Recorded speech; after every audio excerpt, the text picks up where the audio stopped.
U.S. Army soldier is under arrest in North Carolina, accused of hiding his neo-Nazi ties.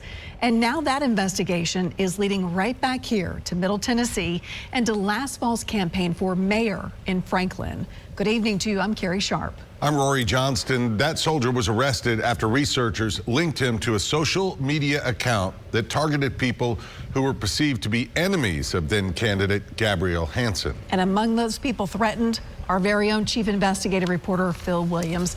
Phil, what do you know about this man? Well, let's start with his name. His name is Kai Liam Nix. He's a 20-year-old soldier at Fort Liberty, what used to be Fort Bragg. But what hate group researchers discovered was that he was leading a double life. Kai Liam Nix, investigators discovered, was part of the Patriot Front, a white supremacist group that created a scene last month with its march through downtown Nashville. And investigators recently discovered that when Gabrielle Hanson showed up at a candidates forum last fall in the company of neo-Nazis, Nix was providing support on the right-wing social media app called Telegram. Well, Kai Liam Nix, we found operating a Telegram channel called Appalachian Archives, which was later rebranded to American Archives.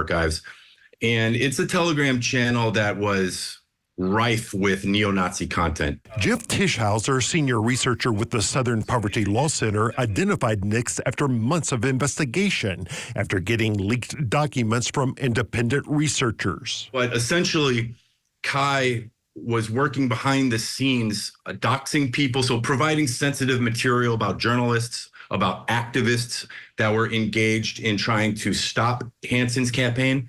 Among its posts, Appalachian Archives posted a photo of the home of a Franklin attorney who had criticized the hate groups, as well as info about the operator of the progressive Tennessee Holler news site and photos from a neo-Nazi protest outside the home of a journalist from a national website who had covered the Hanson campaign.